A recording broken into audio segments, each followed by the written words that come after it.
got. All right, so Rampage wants me to wear my shades today, huh? That's what we're dealing with. Yeah, man. You want shades Just on because he today? looks like Ice Cube, you mad at me? Wait. We might as well be NWA. I know. Might as well. Is this better for you? Yeah, don't look easy. Yeah. I look A like light Easy. skin, easy. Don't play with my name like that. Listen, today we have a very special guest, the one and only Khalil Rountree. Ladies and gentlemen, we have Rampage back from Miami. He was stuck at 11. He was in the private rooms, and we said, yo, we got to get, what's wrong? I wasn't stuck at 11. Where were you stuck at? The airport. Okay, same thing.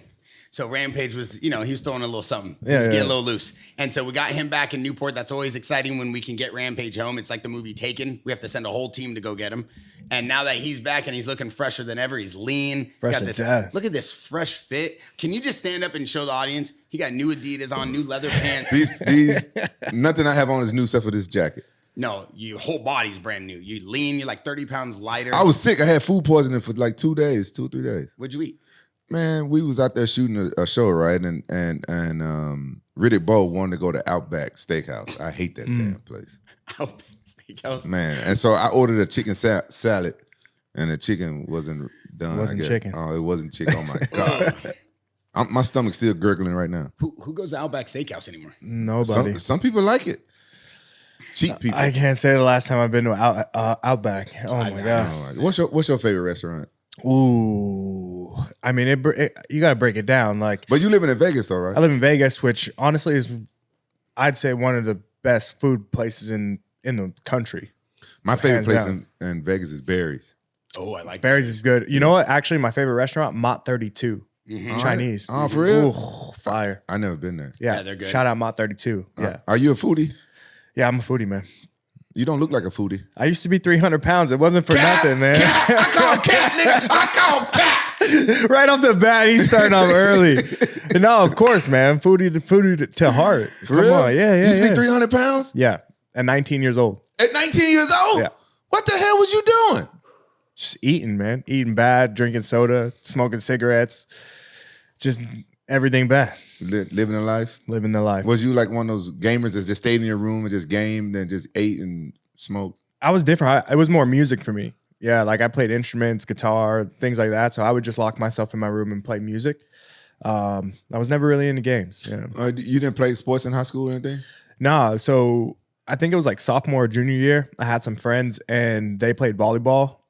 And once we became friends, they were like, oh, you should play. Kind of like trolling me a little bit, but I tried out and I made it. But I just never played the game. But yeah, so no sports. All right, real talk, no jokes though, but 300 pounds. Did you had man titties? Yeah. Did you just try to suck them? I did have man titties, but never tried to suck them. Come on, bro. Pause. What you think about it at night? Well, I just asked the man. What you seriously. think about it? What is in your mouth? Mind your business. No. Hold up. We ain't gonna Can we get a pass over close up? this. Can we get a close Can up? we get a close up? Can you guys hear me? Hey, I'm gonna be honest. I was out in Florida, and I guess I was posting, and I was out there in Tampa, and this kid Yusuf at South Florida Goals hit me up. He slid in my DM, and he was like, "Hey, Rampage, you out here? Let me hook you up with a grill." I'm like, "Man, I've been wanting a grill." Let me see it. Yeah, nigga. It's clean. Yeah, thank you. Let me see Yeah, it's clean. Now he gonna make fun of me, it's like he thinks I'm always. and Gonna he always make make fun of me. So I'm going through a mid life, Mid. because I'm on 45. Okay, so mid. Mid life, Super mid. Like quarter life crisis. Yeah, correct. Well, how old are you? 34. I See, just turned 34. Yeah. You got 10 more years. Yeah. 11 more years. But as an athlete, I'm at the end of my career. People think I retired, which I haven't. I just haven't fought in a while. Mm. It's kind of it's kind of feel like I'm older, but I don't want to grow up. Got you. So I went and got me a grill. We know you don't want to. But we're not here. We here for him. I know that, but we can't pass over the fact that you showed up with a brand new grill. I thought he hit a lick at Dave & Buster's, the little claw machine. Oh man! I said, damn, he must have hit a lick before he showed up to the pod. Hey, give us sparring rounds after the podcast. Oh, he broke my rib. Rampage Jackson and Bear in the boxing ring. Yeah, 3 rounds, yeah. 2 minutes Yeah, only. I'm I'll down let you with that. spar him. No, hell no. I'm the ref. Hell, I'm the ref. Hey, I've been so mad at him. He in my weight class when I was fighting in the UFC. I've been so mad at him with that damn oblique kick. What's up with that shit, man? Oh, here we go. Oh my God. We're starting off the break with the oblique kick. We get started fuck it. off. We went there. All right, then go there. So- 5-fight win streak before we go into that. 5-fight win streak, UFC light heavyweight, coming off a massive win against Anthony Smith. And you want to start off with the oblique kick, but go ahead. Enlighten us. Okay. I'm not the first one to do it. I know you're not the first one to do it, but that was the most devastating oblique kick I ever seen. Oblique kicks are devastating. I mean, look at you. You fought the best of the best. You fought John Jones. Yeah. John Jones throws them all the time. The dude that I fought before me threw them all the time. So it's like, but the moment I do it and it's effective, then it's like, no. I've always hated that kick. Don't you know? Sometimes I think about walking up to John Jones and shooting him in his kneecap. I can imagine. I mean, it's here's the thing. Like, it's not a nice technique, right? It's devastating, and when it's done the right way, it causes a lot of damage. I don't necessarily feel good about it or take pride in, like, you know what I mean? Like, oh yeah, I did it. But at the end of the day, this is fighting, you know, and it's legal.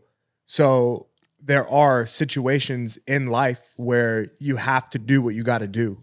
You get what I'm saying? Yeah. Like, especially when it's like, if my job's on the line, if my career's on the line, things like that, I gotta, in a way, think selfishly. And I gotta think, like, in that cage, man, it's you or me. You get what I mean? I understand you 100%. There's no taking chances. But I don't think he was in danger that fight at all. I think, you know what? There's different things. I may not have been in danger, but I think that emotionally and mentally and all of these things, I just think that I was in the wrong place. You get what I mean? Like, I do honestly take it back in a sense. Like, I do feel bad when I think about my opponent and the recovery and everything. And when people still send me messages about it being dirty and stuff, like, yeah, I feel bad. I don't take pride in that. And that's a part of the job that I think people also, like, don't understand. You get what I mean? Like, it's just there are things that happen. If it were to happen to me, people would probably be upset with him, whatever it may be. And it's just like, it's kind of the nature of the sport. And when they watch MMA and they see, you know, when they see it on TV, no one's ever seen that before. So it is surprising, and it does seem like kind of dirty, but at the end of the day, it's like, it is legal, and it just shows like the extent of like what we're experiencing when we get in that cage, what's possible. It hasn't happened yet, but some people could get hit or get elbowed. I mean, Cyborg got his skull broken by MVP. Like, there's just things that happen that, like, people don't necessarily, they can't handle right now. But when it happens, I mean, it's like, it's a shock. You get what I mean? So you still cool with the guy? You know, I was never really cool. Like, we only exchanged words after the fight. But you follow him on Instagram? No, I don't really follow. So you don't fuck with him? Yeah, we don't have like a relationship at all. I wouldn't have a relationship with your ass. And you know what? Like, you know, I wouldn't necessarily blame the guy, and I don't blame the fans that are mad. You get what I mean? Hey, well, but at the end of the day, like, I have to take responsibility for my choices. Let's do something right now. I would pay for his stem cells. I'm sure he's probably already got them, but yeah, I mean, if he don't got, you can reach out to him, say, hey, Rampage want to get you stem cells. It's a nice guy. No, okay. I will. Yeah. I get him stem cells from. Where would you send him? BioAccelerator in Colombia. Oh yeah. But okay, but I don't think he lives in the country. I think he's from Europe. Yeah. London. He can fly to Colombia his damn self. Okay. And you'll cover the stem cells. I cover the stem cells. Okay. If that's nice of you. Yeah, just because. Because you hate the oblique kick. I hate the oblique kick, but I like you. I mean, you know what I'm saying? Me and you become good friends since we did that movie together. Yeah, that was fun. That was fun. Movie together. Yeah, we did a movie together. Yes. Yeah, and Anderson Lord of the Silva. Streets. Anderson Silva's in there too. Yeah. Wow. Hey, could we pull up Lord of the Streets when Rampage is wearing the coat and he's pointing the gun at everybody like Eazy-E? Man, I was like Suge Knight there, man. He felt so good, man. He was like all like fully in character. It was a fun time. Oh man, we had a blast. Yeah. And the director was super cool, right? Like Jared, he kind of let us do our own thing. Like, we had a script, but he was kind of more like, you guys are having fun, just you know, as long as you stay within the parameters of the story, you guys just go with it. It was a good storyline too, huh? Yeah, it was a good storyline. Yeah. Good time. Well, we had AJ McKee in there too. AJ McKee, Anderson Silva. Who else was in there? Me, you, Czech Congo. Czech Congo was in there. You had to fight Czech Congo. I had to fight Czech Congo. That's Rampage? I was fat as fuck. But you know why? I was fat? God. I was 300 pounds too, but I didn't suck on my own titty though either. Come on. Oh my God. I was trying to look like Suge Knight. I gained weight for that role. Oh, hey, although though, I always think in character. honestly though, real quick, round of applause for Rampage for losing the weight. Oh yes. I mean, compare like the guy I'm looking at now and the guy who showed up. Oh yeah. Lord of the Streets. Well, look at this model right here. Jesus. Fresh out of prison. That was your first acting? That was my first acting, yeah. Man, you did good, man. Thank you, yeah. It felt great. Idris Adiba. What's that actor's name? That's Yeah, Idris kind of looked like him. Ooh, The bald head. I'll take that. Yeah. I'll Could take be that. the next James Bond if you're Tretch, right? Yeah, how you like working with him? He's cool as hell. Man, he was so cool. Yeah. So cool. And then just, like we had chemistry with the lines, like we were able to kind of build off each other. So that was a great experience. Yeah, that was great. Did you guys link up before the movie to try to like practice or anything? No. No. We just met on set, and I had seen him fighting stuff before, Yeah. and I always liked. I didn't know he did the oblique kick before then. So he's grandfathered in. It didn't happen then. I know. Wait. but I didn't know you was. Actually, it did. I think it was right before the movie. It was right before the release of the movie. Oh yeah. I had already met you before I noticed you was oblique kicking motherfucker. Oh my God. I like that. Is that the first movie you ever did? That was the first film that I ever acted in, yeah. And there's one kind of in the works right now. And I mean, like, yeah, I love it. I have a good time. I would always go on set any opportunity I get. Bro, for that's a good career to go into after fighting. Mm-hmm. What time you want to retire? Like what, 40? I'd say, yeah, 40. Like no later than 40. Just turned 34. Yeah, I think, before 40 would be perfect. Yeah, that'd be good segue going to movies and TV show. Yeah. Have you had any acting training since? No acting training, but it's something that I'm definitely open to. You know what I mean? Like I realize that there's a lot of things in life that I've been able to just kind of do naturally, from like music to like I just picked up skiing and then golf. It just like things come to me naturally. But I think acting is actually not only acting, but all of those things I realize like, if I actually want to be good and successful in these things, I got to have a coach. I got to have training. So yeah. Would your wife trip if you had to do like sex scenes and shit? Absolutely. Yeah, absolutely. Like, babe, it's just acting. Nah, yeah, it's not gonna fly. If I'm in any movies that have any type of sex or anything, it's just not happening. You can't even. You got to turn that roll down. Yeah, I got to turn it down. I can be your body double then. Hey, any directors out there, if you hear that, Rampage is now my acting double. So yeah, if you have sex scenes, I'd be the body double. You ever been in a sex scene? No, I won't do a sex scene either though. But think about this though. You've never filmed a sex scene? Never even did one. Okay, Wait, hold up. Hold on. I have films, but yeah. We're going to fuck that. Move on. Yeah. I'm just saying. Think about it. If he's an actor, yeah, and I be a cock double, they won't know it's me. They think you it's guys him. aren't doing the scene together. No. Oh, come on, Bear. What were you saying? If he's if his wife won't let him have sex in the movie, I'll be his stunt double. Oh, stunt. Oh, yeah. You threw me off when you said cock double. I'm like, what? That's the same thing. It's the same thing. I just show up in his place, smash the chick, but they use a close up on like him, then it's me. And then his wife will be like, okay, he can do the movie. Yo, can we get this guy a producing job? He put together the whole scene in 2 seconds. Yeah, hey, that's nice. I know what you want. You'd be an amazing stunt double. No, shut up. Yeah. Shut up. He would kill it. On Browsers, he would kill it. On what? Browsers. Fuck off. But you'd be a that's vixen porn doll. site, huh? No, you'd be a vixen doll. I don't know what that shit is. You young folks. Oh, hey, you should do a scene where. Hey, Loco, you need to chill out. Hey, I kick your ass. I wouldn't feel bad kicking your ass because you bigger than me. Hey, you should do a scene when you're done. You put the chain on the girl. You'd kill it. Bro, I got to deal with this every day. Nah, Yeah, stop. I see. Let's talk about UFC 299. I want to jump right into this. So one thing a lot of people were talking about is we went on our YouTube community channel and we asked a couple questions, right? And one of the questions were, hey, ask him, because he just beat up Anthony Smith and then he held the Thor hammer fist over him, which was very respectful of you, what he thought about Anthony Smith not allowing John Jones to have that DQ and basically getting the belt, similar to like the Jan Aljo thing. I thought it was a good point, right? Because it could change and transform the landscape of the UFC if John Jones actually lost his belt by DQ when he fought Anthony Smith. So you just fought Anthony Smith. So first I want to know, what did you think about that fight when you fought him? It came last minute, right? So like I was scheduled to fight somebody else. That fell through, and talked with matchmakers right away, and they said Anthony Smith is willing to take this fight. And it was no surprise to me, like respect to Anthony Smith. He is who he is, right? Like, dude's a gamer. He's fought the best of the best, and it said a lot about his character. So like, obviously in the back of my mind, I'm like, okay, cool. Like this he's coming. Like he's coming to fight, especially taking the fight against me on 10 days notice.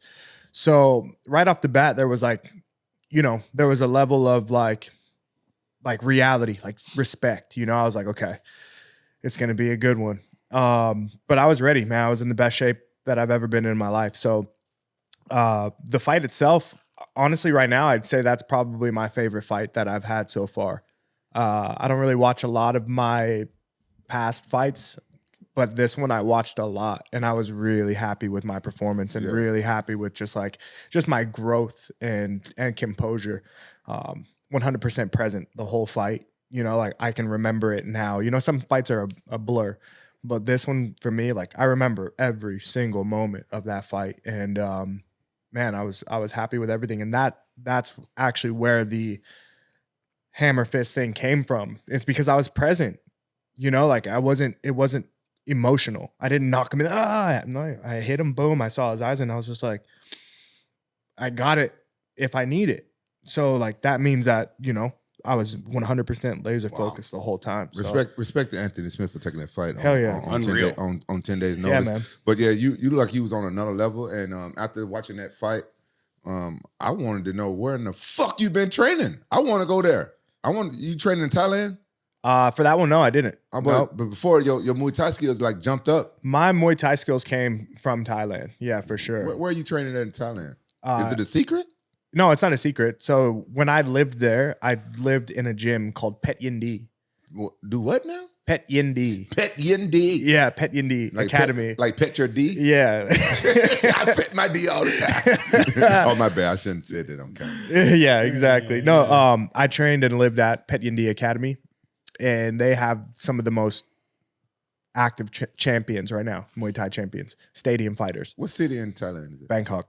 Oh. Yeah, but not in like, it's definitely not in the tourist area of Bangkok. It's like, it's where no one really goes. So I lived there. How long you lived there for? Almost 3 years. Wow. Wait. You was living there for 3 years? Yeah.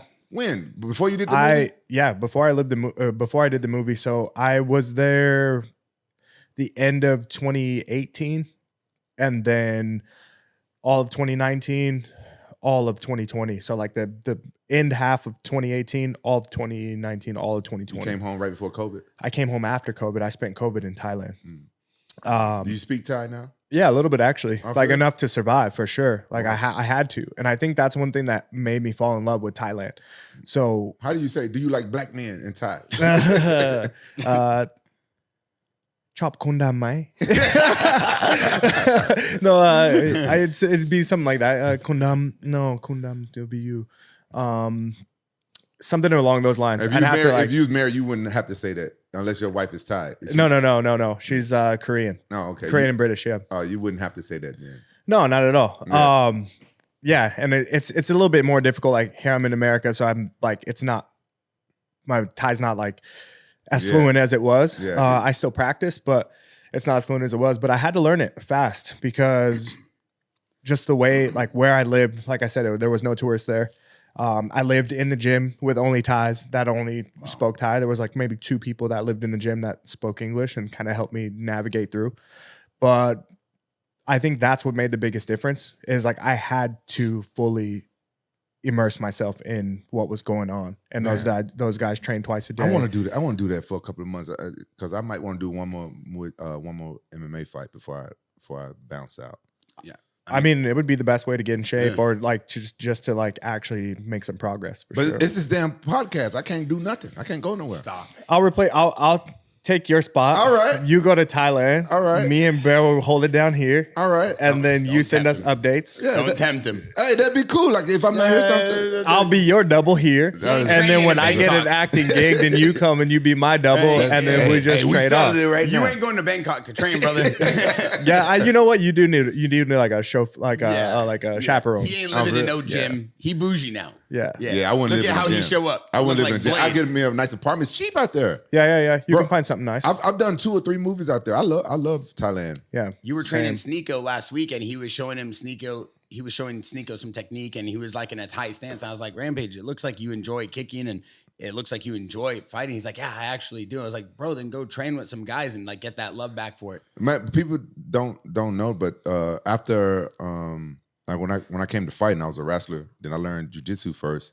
Then my first stand-up after I fought Sakuraba in Pride, it was Muay Thai.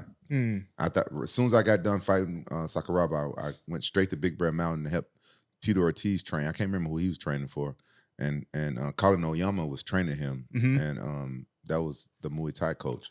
So I fell in love with Muay Thai, and then after 9 months of training Muay Thai, Pride sent me to K1 because I had one more fight on my contract. Yeah. They didn't like me. They was trying to get me to lower my price. Yeah. So they fucking sent me to K1. Thought I was gonna get beat up, and I knocked the dude out in the first round. Amazing.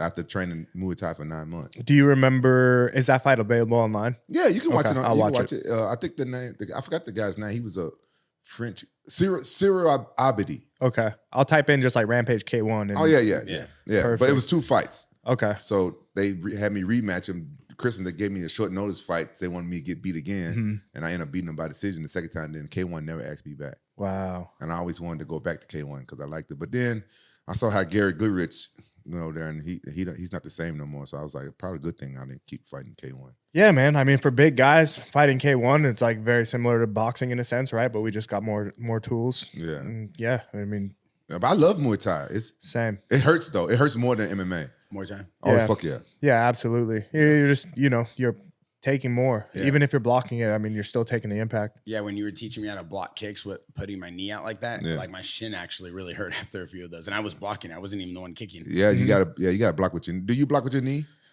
Yeah, I check check? kicks with my knee, no shin. You check with your arms. shin too? Yeah, of course. Fuck that. That's Of what you course. were saying. You're saying no way. No way. But like at this point, I feel like I've gotten to a level where like my shins don't really hurt anymore. Did you rub them? Did you? No, I used to always think that, people would say like, oh, you have to micro fracture your shin by rubbing it and all this stuff. And when I went to Thailand, I never saw that. I think the best way to condition your shins is to kick the bag. Yeah, that's right. And their bag's pretty hard. Yeah, they all have like sand at the bottom. So the bottom of the bag is really, really, I made a hard. mistake one time. I was out there. I can't remember the name of the gym. I went. Bob Sapp took me to one of his friends' gyms out there, and I had my stuff on. I just kicked the fucking bag hard. I was like, what the fuck? Probably almost broke your foot. Oh, I was mad as fuck. That bag was hard. It was the hardest bag I ever seen. Yeah. They usually put sand at the bottom to kind of keep the weight down. Yeah. Yeah, but I real talk, I was really impressed with your Muay Thai skills. Thank you. Even though I'm hating on your oblique kick, but it's That wasn't Muay Thai though. I know that's not Muay Thai. Yeah. But can you do that in Muay Thai fights? I'm not sure. I mean, I'm sure it's legal. They actually do a different variation of that, just like teeps to the leg. But it's just a different game. I mean, like especially when you're going against high level Muay Thai guys, they can read that type of stuff from a mile away, which is why I was able to kind of read when to throw it at the right time. Yeah, even his Thai stance, even the way you have your like Thai stance and the way you were attacking Anthony's no slouch. The dude's a boss. He knows how to fight. So even the way you were able to get in on him and kind of like position your body, you could see that the footwork, everything you were doing was at a different level because of your kicks. Like you were able to move around him so easily. Mm-hmm. One thing that we talk about, like before we talk about living in a gym, I actually want to ask you what that is like, is then the landscape of the UFC. I actually want to finish that question for the guys who asked it on the YouTube. Do you think that Anthony Smith should have taken the DQ, the John Jones DQ? Do you think that it would have changed the landscape of the UFC? I think it would have changed the landscape of the UFC, yes. Yeah. Do I think that he should have taken the DQ? It just doesn't make sense for Anthony Smith, like for him. The type of guy that he is, like he is a stand-up dude. Yeah. Like it's just kind of like he's a strong dude. Like he doesn't want anything handed to him if he'll work for it, that type of stuff. So I think, if he would have taken the DQ, then the absolute, like the landscape of the light heavyweight division would have been completely different than it is now. Would he have got the belt? Yeah. He would have got the belt? Yeah. From a DQ? Yeah, I mean, it's the same way. Yeah, I mean, like I'd imagine Aljo got the belt from Jan, remember? Oh, yeah. But a lot of our people in the community Discord were asking questions, and we told them we would ask, and that was one of them. And I thought it was cool. And we talked about a little bit of stuff last night. We were at Nobu, and we were talking about the landscape of the UFC. And then when I saw that question, I was like, oh, that's a good one. Would you have liked to fight Jones before he went to heavyweight? Yeah, I think so. It would be very challenging, right? Like when I was coming up, I've had, ups and downs in the UFC. I've been there for a while now, like 9 years, I think almost. And there was always that moment in my mind where I thought like, oh, maybe like if I keep climbing, then one day I'll fight John Jones. So it was always there. And I think it would have been definitely cool to have that experience. Yeah. I think that if you fought John now, he would probably try to wrestle you instead of stand up with you because your striking skill is so elite. Yeah, I'd imagine the same thing. Yeah, which I mean, like, would be cool either way. Like, I signed up for MMA, so I'm always ready for anything, you know, whether it's a wrestler or, you know, striker, whoever it is. Yeah. You know? So this is what I would like. Since I'm a fan of yours, I'm gonna say what I would like. I would like for you to take out Alex, get the belt, and then move up to heavyweight, take out Jones, Wow. and oblique kick him back. Wow. That's the only oblique kick that I'll be like rooting for. You know what? That's pretty crazy. I think I definitely never thought about going up to heavyweight after this. I thought about it before, like earlier in my career, but lately I haven't thought about it. But yeah, winning the belt at light heavyweight and going up to Alex or going up to heavyweight fight Jones, that would be crazy story.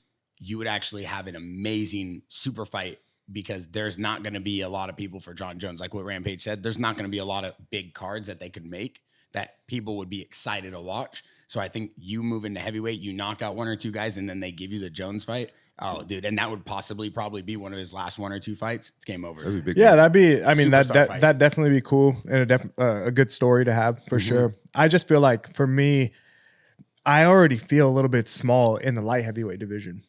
You know, like as far as height goes, my weight usually like when I'm in camp, I'm about like 220, you know, 225 max. And I feel like a lot of those guys that are fighting at heavyweight are 230, 240 naturally, you know what I mean? And taller, 6'4", 6'3". So I'm, you know, even the guys at light heavyweight are still the same, like 6'3", 6'4". Yeah. So it's just a bit weird. I feel like I'd be small for the heavyweight division, but if I prepared for it the right way, or if I had a year just like John did or whatever to put on weight to get stronger, whatever, yeah, I would do it. Well, how much weight you cut the day before your fight? I don't cut. So the last 4 fights, I didn't have a weight cut. Everything's just been so dialed in during camp that I just coast right into my weight. That's crazy. I sit in the sauna for 40 minutes the day before, and then I just wake up on weight. So like no plastic, no all this stuff. Like I just literally I'll hop in the sauna just to make sure that I'm actually on my weight. But I'm usually like right before weigh-ins, I'm usually like 207, 208. That's crazy. And if it's not a championship fight, you don't have to wait 206. But I feel like when you cutting weight, like a lot of it's mental as well. Hear me out. A lot of it's mental because when you trying to get on weight, you just know you have to be a certain weight, and then like the day before the weight cut, for some reason I normally lose a lot of weight, and then I start cutting my weight, and then boom, when I was 205, I just know I had to be a certain weight, and mentally my body would prepare itself, and I would lose a lot of the weight because I've never really missed weight. That's the thing you said right there. The body will prepare itself. I think that there's such a brain-body connection, right, when it comes to fighting, and like your body knows, you're thinking all these times, like as soon as you sign that contract, you know you have a date, and then the body starts to prepare, you know? So we're training and we're doing everything we can to be prepared, but I feel you. Like as soon as I sign the contract, it's like my body already starts losing weight. Yeah, you know what I mean? Like right now, like I can train as hard to do. I competed in like a fitness competition, like endurance and strength a couple weeks ago. I'm still training 4 days a week. But my body's not dropping weight. Why? Because there's really no like threat, or, you know, there's nothing really like 100%. This survival. But I'm telling you, so I'm training the same that I have been. And as soon as I sign the contract, it's just like that's the weirdest thing. It's like the stress, you know, everything just starts like coming on, and then my body just turns into like a whole different like war machine. It's crazy. It's the craziest thing. You can't explain it really. You can't explain it. It's a crazy thing. What are your thoughts on 299? We saw the Chito fight. We saw the Dustin Poirier fight. Like there was some amazing fights on this card, right? Let's start off with Dustin. What did you think of Dustin's fight? Man, Dustin is amazing. And literally, like I felt proud, you know, like every interaction I've ever had with him, whether we're on the same card or if I just see him in passing, he's just a great guy. I like him, and I just feel like my heart, I just always want him to win. I just always want success for him. And we've exchanged conversations where it's like it's pretty mutual. So that fight specifically, man, I was so happy for him. He just like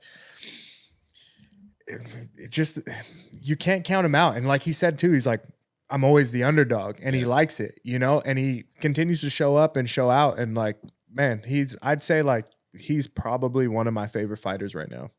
Yeah. What'd you think of the ghillie jumps over there over and over again when his corner told him, yo, no more Hey, jumps? I mean, I understand, his corners were a little bit stressed out, like, don't go for it, don't go. But when you feel it, Yeah. And I think like he made the right adjustments. And I don't think he was wrong in attempting, because he did have him in pretty much every time. It just wasn't all the way secure. Yeah. Like those guillotines were tight. Dude just was able to slip out. Man, but when I fight, I try to listen to my coach. I remember one of my old coaches said this, Colin Oyama, when I was fighting in Japan, you can hear your corner man really good. And he used to tell me, like, man, when you fight, I'm cornering you just like playing a fucking live video game. Yeah. Whatever he tell me to do, I fucking do it. Yeah. And when I heard the corner man tell him no more guillotines, and his ass went straight back to the guillotine. Yeah. It just fucked with me a little bit. Yeah, I understand. I'm pretty similar to you, and like I really respond well to my coaches. That's why they're there, right? That's why I bring. They can them see there. something that you can't see They can sometimes. see something, and yeah, we have certain things that we kind of like work on, and I think a lot of the times they're making the right decision. Yeah, for Bear it. strikes me as if he was a fighter, he would do exactly the opposite. of what Just his go coach- crazy. Yeah, whatever his coach say, he just strikes me For as the jab, he takes a double leg. Yeah. Why do I strike you like that? it just seemed like you that, like when you in there moving around boxing and stuff, when you training and stuff, you just seem very rambunctious, and you just seem like you just seem like a type of guy that would be very hard to coach. Okay. Well, here's the problem. He broke my rib the first time we sparred. So every time he says, come in the pocket and let's throw down a little bit, I'm like, no, I'd rather stay against the ropes and stay 5 feet away from you. I don't know. You got no business throwing body shots to Bear. dog. Thank you. Man, With You're 10 ounce trying to gloves. give me shit I'm about like, the with oblique 10 ounce kick, and you're gloves. sitting I'm here. tapping him like this. This guy playing the robot game right now in real life. Bro, he wore 10 ounce gloves and he hit me with one light check hook right to my rib, right here, right where I'm holding. Thing just popped. I heard it pop. Cap. That's one of his things. He always say somebody broke his rib. You got to hang around with a little bit What more. do you mean I always say somebody broke my rib? You'll see. Watch some of the old footage, like behind the scenes. Somebody already broke his rib. Always. Rampage, my rib popped out. Why are you in denial that you broke my If rib? because if your rib really was broken, you wouldn't have wrestled the next day with Ben Askren? with Yeah, Ben. because I knew I could take him if I had my rib right. No, yeah. See, now I'm getting more information now. Yeah. So I'm just now I'm the mediator. Now I'm Right. like, okay, who's Right. He's You know yelling at everybody. about broken ribs, right? Yeah, of course. You're not wrestling the next day. Yes, Absolutely not. I had Thank to you. power through Absolutely it because not. you're here. I'm not going to be a pussy in There's front no of you. power through it. No He's problem. yelling at everybody. I'm trying to marinate some ribs today. Who want to go to Chili's? Baby back. I got one right here. And then he's like pointing at my rib. I go, The "That's other not time nice." he said he had a broken rib, but then he went with Nicky Rod. Yeah. And then I looked through the window, and Nicky Rod was sitting on his head. Damn. Okay. What a beast, right? Okay. Nicky Yeah, Rod. oh my god! Have you ever trained with him? Yeah, we just trained with him last week for the first time. It was so Where at? cool. Like at the PI, and then In Vegas? they were in Vegas for the Fight Pass Invitational. Did you let him sit on your head too? Come on, bro.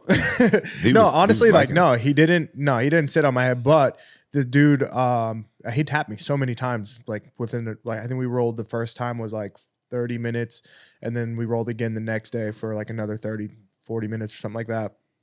And I think he might have tapped me like 25 to 30 times each time. If you fighting a jiu-jitsu guy, would you hire him to be in your training camp? 100%. Smart move. Yeah, man. Smart move. 100%. No, I want Everybody's to. been I want to saying train. I want to train more with Nicky Rod for sure. Like Yeah. we, He's the real deal. yeah, like we hit it off. Super cool dude. You know what I mean? Very respectful. Very humble. Very humble. Yeah. And I think he would be an amazing person to have. Is he as strong as he looks? Absolutely. I should roll with him. I haven't rolled jiu-jitsu in. Told you. No, I you'll haven't feel rolled- it. Yeah, but I haven't rolled jiu-jitsu in like fucking years. But Yeah. but I just think that he'd probably catch me in chokes and stuff. But I would just wonder if he can submit me in arm bars and triangles, because most black belts have a hard time submitting me in those. Yeah, I mean, He's not a black belt. as strong so. as strong as I am, and especially like arm bars, things like that. He was able to get a For good real? number of them. But I think I'm stronger than you. I'm sorry. Yeah, There's no but- way. What? There's no way. I'm stronger than There you. is not a chance. You don't think I'm stronger than you? No. I promise you, I'm stronger than you. There's He said no not a way. chance. I promise you, I'm Wow, way. the young bucks I'm really way don't strong. Look, my respect arms are OGs. even bigger than yours. Dude, it doesn't Let me matter. see, take the jacket off. It At this doesn't point, you matter. have to take the jacket off because he's looking at you like you soft now because you came in here Why? like that. Because I'm old. No, because you're skinny now. So he thinks you lost your size because you're skinny. You really think you're stronger It's not than me? about size. Listen, Oh, this guy it's about power strength. bombs people. I have natural strength. Same. Look at that. Dang. I got old man strength. That's cool. I mean, I don't That's I don't doubt your strength. I know that you're strong. I know that you are a beast, but you're not stronger than me. What? Hey, no respect. No, I feel like right in the danger it's field. actually right now. respect. Like it's nothing but respect. But you think that you're physically stronger than him or mentally stronger than him? Physically. Oh, okay. What makes you think that though? Because I know how strong I am. But you don't know how strong I am, apparently. Okay. Is that the only way? I'm not strong at lifting weights. Okay. My strength don't come from lifting weights. Neither does mine. Where your strength come from? Yeah, where did your strength come from? What are you? It's mental. Strength is mental. Yeah, I got a lot of mental strength as well. Here's the thing. I'm not judging you anything. I'm just banking on myself. I am stronger. You know what? I'm gonna have to. You know what I'm gonna do. It's getting serious. Yeah, get serious. Yeah. All right. This is what I'm gonna do. I'm gonna start back doing jiu-jitsu and training and stuff. Then I'm gonna just go to Vegas and just roll around with you. Please. Just give me a little time because I haven't trained jiu-jitsu in a while. If I go out there, you'll submit me right away because I haven't been doing it for like 2 years. Just give me some time. Let me get back in my MMA phase. I'm totally down. And like respectfully. Yeah, It's yeah. I want I like that. I want to do some Muay Thai stuff too. I know you're gonna kick my ass, but you gotta stay away from the oblique kick because my knees are already. No, never, man. Anytime I train, it's definitely like it's for like learning, for growing. You know what I mean? I have nothing to prove. I went all that. Yeah. As soon as that cage closes, I'm a different person. All right, I have no ego either, so we can do it for I'm behind gonna the set it up scenes. with Nicky Rod. We'll do it behind the scenes. I'll bring Nicky. That way can. Wait. Who said anything about bringing Nicky? Yeah, No, I'm gonna bring Nicky. He's not invited. No, he's not invited. No, we're gonna bring Nicky For what? and his brother It's just J-Rod. between for what? And you two and for what? Bushesha. For what? Because Yeah. and the Rotolo brothers. For what? Honestly, that makes Everybody's no good. sense. That's That a make no great sense. ground team. It's between me and him. We're gonna bring He's all the gonna- Jackson athletes. He's gonna invite those dudes, and then you and I will just be chilling on the side, critiquing. Right. It makes no sense to train with those guys. Yeah. Why? Because it's between me. We just Okay. want to see who's stronger. We're trying to figure out who's stronger between the both of us. You bring them into the mix, and it's just a whole different game. Yeah. It's just like now we're grappling with the world's best grapplers, Yeah. no longer testing each other's strength. So to test each other's strength, why don't we just go wrestle on the mats after this? because No, but I haven't been. Rampage. I'll warm you up a little bit. No, Rampage wants a little bit of time. He said when he comes to Vegas and when he's rolled a little bit, then we'll get it done. I like that and you're we'll get excited it done. to train again. Though. And we'll send. You're inspiring him. You're a good dude. Yeah. He Yeah. saw you when you walked in, and he goes, "All right, I'm back." And now he's dropping top. He's looking. Oh, look, he's massaging his muscles. Yeah. He's getting Yeah. excited, getting ready for war. Yeah. Does it excite you knowing that you're getting ready to go fight? Yeah, you know what? I've been missing MMA. This podcast has made me a fan of MMA again. I actually watched the UFC 299. I was sick as fuck driving from Tampa to Miami. I had food poisoning. Outback. From Outback. Mons Venus in Tampa. Oh my God, man. I hated that And the shit. saucer upstairs at Mons And Venus. you know what? Me being an asshole, I'm like, I'm not going to eat here. But I fast every day. So I'm like, man, I have to eat something. My system was like, you got to eat something. So I get a chicken Caesar salad, and that was my fuck up. And then I'm trying to eat healthy and stuff, you know, Yeah. because I'm trying to get ripped. I'm trying to get my abs back. I'm like 2 months away from getting my abs back. That's not bad. I'm impressed with his fasting though. He doesn't eat till like 5. It's pretty good. And then what's your cutoff? Like your win? I just eat one time a day. You just eat one? 5 o'clock most time. But when I was out there working, I was shooting a reality show for Riddick Bowe, and so most time I wasn't eating till like 9 or 10 o'clock at night. Wow. Yeah, so I just fast. And you go to bed at like what time you? I was going to bed around about 11, 12.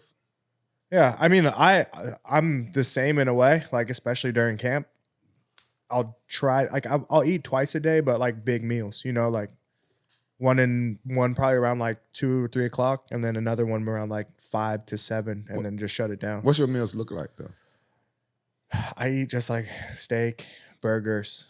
You eat burgers, Yeah, chicken wings. chicken wing. Are you telling the truth? Yeah, absolutely. Chicken wings. Because you train every day though, huh? Yeah. You So eat like the bread? I'll do like I'll just get like chicken wings from like Whole Foods or something. Oh, okay. And I'll just throw like garlic and salt and pepper. You make throw them them in the yourself? air fryer. Oh yeah. 25 minutes. Take them out and just boom. No cap though. Allegedly, the air fryer is cancerous. So look that up. Is it really? That's what I've been hearing. I don't know. It's hard to keep up nowadays. Yeah, man. right. There's like Everything's always yeah, something new. always something. There's That is always true. something. Just look that's into like, it. Just look into it for yourself. I don't know. Yeah. But Bear told me his diet. He eats Nobu, and then he eats ass. That's his. That's his diet. I was so surprised he went to Lagos. My favorite restaurant in Fullerton is a Mexican restaurant in Fullerton. He went there. I was like, what? I never heard him going there. Known as Nobu and ass. That's Nobu for so which one's breakfast, which one's dinner, which one's lunch. So what Rampage is telling you what he likes to do weekly. Is he likes to wake up and he eats the first one, and then at dinner he goes to Nobu. I don't go to Nobu. Yes, you the only do. time I go to Nobu's is when he invite me. Stop. It's either Lagos or Nobu. This guy, he loves to go out every night and party and eat, and then wakes up early and goes, hey, we got to go train. Like, all right. Listen, speaking of 299, we got Chito and Sugar Sean. What do we think of the fight? Man, Break it down for me. you know what? Like I was rooting for Chito that fight. I really thought that he was gonna bring just like a different energy. Okay. You know, I felt personally just by seeing him how he walked out, just like the fight week energy. I thought that he was gonna come with a little bit more. I don't know what it's like to stand in front of Sean O'Malley in the cage and do these things, but I just expected that he was going to put a little bit more pressure. I think the first round was kind of typical Chito round, right? Like let him get his bearings, kind of feel. And then I thought maybe 2, 3, 4, and 5, he was just going to empty the tank on this guy. But I saw what seemed like a little bit hesitant to engage. And I just don't know what the reason was. It could have been anything. And then that was a brutal knee up the middle, right, to the cheek. I don't know if it broke the oblique. I don't know. But what I can say, though, is just like Chito's a dog, man. Like props, you know what I mean? Like still never been knocked down, right? Like he still put up, a good fight against O'Malley. And shout out to, O'Malley for just, doing what he does as well. So it was disappointing because I wanted Chito to win, but it was entertaining to watch both of those guys. That knee was like an uppercut. Yeah. It was a crazy knee. I was watching it on the phone, on the app, and I was so sick I was falling asleep and still trying to watch. I was like having cold sweats. But I remember that fight being so exciting. I'm like, wow. Yeah, I mean, I think that, because obviously Chito's one of our boys and he's right here. He's a local guy and we've been supporting him and friends with him for years. I think for him to get that moment to represent his country, his family, his hard work, and be able to fight for the title is already a huge win. Mm-hmm. I agree with you. He has one of the best boxing coaches in the world, Pereira, so I'm sure they trained and they had a good camp and they work on striking, but the ability to kind of get out of the shell maybe a little bit when Sugar Sean was, putting the pressure on him, I think was one thing. But I think once Sugar realized that, like, oh, he's going to kind of like play a little bit more defense and offense when I just throw a little bit more, because you could see Sean was just using the jab over and over again. Yeah. He wasn't waiting for that like Aljo punch. I was expecting Sean to really try to throw those overhand rights that he likes or the step back, but it seems like he just had the jab. And then when he saw Chito curl, he was kind of more in the mindset of like, yo, I'm the champion. I have a belt. This is just another win. Mm-hmm. I don't need to destroy the guy. I don't need to kill the guy. I just need to win. Yeah. And he would kind of come out of the pocket and let Chito come to him again. And he really didn't want to like come out of his game. He wasn't going to sit there and bang with Chito. Yeah. And I felt like maybe Chito was waiting for that moment, because we saw that in round 5 where they banged for a few exchanges and Chito rocked him. Even that last punch, Chito hit him so clean. I thought he broke, legitimately, I thought he broke his rib, because you saw Sean at the end of the round. Yeah. Nice, he was just chilling shot on the floor. Mm-hmm. So I'm like, damn, dude, Chito, like if you would have just fired off a little bit more, maybe in the 3 and the 4th round, I think you could have possibly won. Like, I'm speaking facts. But Chito beat him the first fight, right? I don't think I saw the first fight. And sometimes psychology takes a play. Like if you beat somebody the first time, sometimes you don't train as hard for them the second time. Yeah, it would be weird though for that situation, because the way that first fight played out, like O'Malley's ankle gave out for whatever reason. I don't know personally if it was from calf kicks or if he hit that nerve and then his foot just went dead, but it was a pretty bad, like his ankle rolled really bad. And then right after that, he couldn't use his leg. And I know exactly what that feels like when one of your main tools is gone during a fight. Did it happen early on in the fight? Yeah, it happens like maybe midway through the first round, I think. Did it go to the second round? round? I didn't see that fight, so I don't. I do remember it happening pretty early. Chito checks a kick, Chito hits him, blah, blah, blah. But then when O'Malley steps, the replay, I'm just saying what the replay is, you could kind of see the ankle rolls a little bit, but Chito already had put the pressure on him. He'd already had hit him a few times. Everybody has a different opinion. Sugar State Athletic Commission claims that it wasn't a win, but Chito obviously won. So this was the rematch. But Chito ranked 5 coming into rank one, obviously the champion, to try to take that belt. And this is that same thing everybody was talking about, was like, you have the Marabs and the Sanhagens. Those guys could have got that fight. So it caused a lot of controversy, but obviously no one works harder than Chito. We see him. We see the grind. So, you know, I was sad. I wanted him to win. He's one of our guys, and to watch him go through everything he goes through. But the dude's already done so much. So I think it's still a massive moment for him in his career. Yeah, for sure. And really happy that he was able to get his country behind him and like just be able to fight for a title and like, you know, put Ecuador on and stuff like that. I think, it's super cool. So no matter what, like maybe he didn't win the fight, but yeah, it's still a big win for, you know, for him in his career. But it's a rubber match dude, though, right? Not now. No, I don't think so. way. Why? Because you said Chito won the first, no matter what, though. It was a win, though, wasn't it? Did they call it a win? You know what? It's debatable, and it's been debatable. You know, I'm the type of guy where, like, yes, he won the fight, but it would have been different had O'Malley not rolled his ankle, and we don't know how the ankle rolled. This is MMA. This is MMA, though. So it's already hurt. Yeah, like he's already on that back foot. This is a minute into the first fight, Chito versus Sugar Sean. This is round one, a minute in. It's at the 50-second mark. O'Malley's stuck in the cage corner a little bit. He's moving around. Chito kicks him. O'Malley exchanges. And right there when he falls, you could see Sugar can't get up, and then Chito just unloads on him. Yeah, and it was hurt before that as well. So I think you're right when you say, yes, this is MMA, right? And like things happen. And so, but like, he finished him. So it was like, he finished him. So like, yes, he won. Yeah, he won. Yeah, without a doubt, it's a win. Which is why the reason for the rematch, you know, like not the reason because there's other reasons, but I think why I was more excited to see the rematch because we're like, okay, we got a fresh O'Malley, we got a fresh Chito. Let's see. So you don't think the fans would like to see a rubber match now?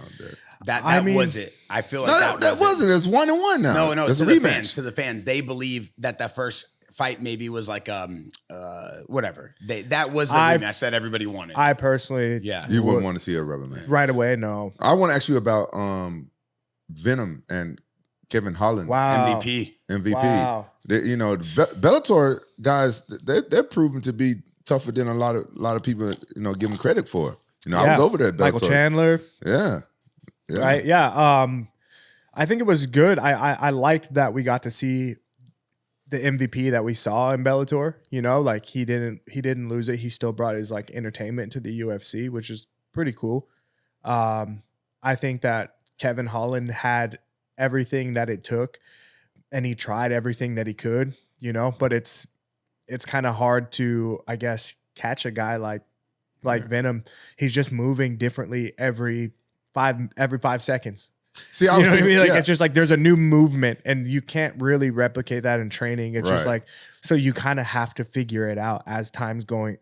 As the time is going, and you're in the cage. So, just a difficult one for Kevin Holland to pull off. But I do like that. That's who they matched Venom up with. His first sure. match. I'm gonna tell you this: to train for Venom, you're gonna need a Taekwondo guy. You're gonna need a Taekwondo guy. A little Wonder Boy action. No, you're gonna need a high level black belt Taekwondo guy. You see the way he moving and bouncing around. That's Taekwondo. Background. You see how 100%. You see his hold his hands down the way he bouncing around. 100%. Because you can't. It's hard to get number one. You know how it is when you get a sparring partner to try to mimic your opponent. It's hard to get somebody to mimic your opponent, even if you paying them. Yeah. So you just got to go out and get a really good Taekwondo guy just to get that timing. I like what you said, and I think that makes sense with having somebody Taekwondo. One pattern that I recognize the whole time with Venom is that left hand, right hand, left or right hand. Yeah, bounce, boom. Yeah. You know, like just waiting on the right moment to bounce and then throw that straight hand, whether it was like kind of over the top or just straight. I don't know why Kevin Holland couldn't read it and couldn't pick up on that, you know, kind of early. He said he was faster than what he thought he was. But I mean, like I saw it so many times, man. Like I almost was like, this is almost all he's doing. All the other stuff is just fluff. But what's actually effective is just he's just bouncing, and then that right hand's gonna come, you know, or left hand or whatever stance he was in. What would you have done? How would you have defended against his style? Defended? Or just countered his style? Yeah, I think that I would have had heavy offense. You know what I mean? Like the only way for him, not the only way, but the way that I see it, going against a guy like MVP, if you give him the time to think, if you give him the time to set up his strike and get your timing, he's going to take it and he's good at it, you know? So you got to shorten the time. You got to put the pressure fast. And I'm not saying from like just like wrestle the guy, but you just got to be ready for that like kind of head on collision for 3 rounds, you know? Like, but if you're just waiting there, he's a master in timing. He's a master in rhythm. You know, he says it himself. Like he's a precise like samurai guy. So it's like, if you let him just focus on the target, the longer you let him focus on the target, probably the more precise he's going to get. So like if you move and just not so afraid of the counter strike, you're going to take some punches. But if you're moving forward and also offensive, it kind of shuts down the game plan. What I'm about to say, you know, I hope people don't take it wrong. 100, I'm a big fan of both those guys. You know, I rep Bellator guys, and I like Kevin Holland. But if I had to fight anybody like MVP, I would go hire Lance Gibson as my trainer. Never lost a fight with that guy. That guy knows styles. He can read people's styles. He's from Vancouver.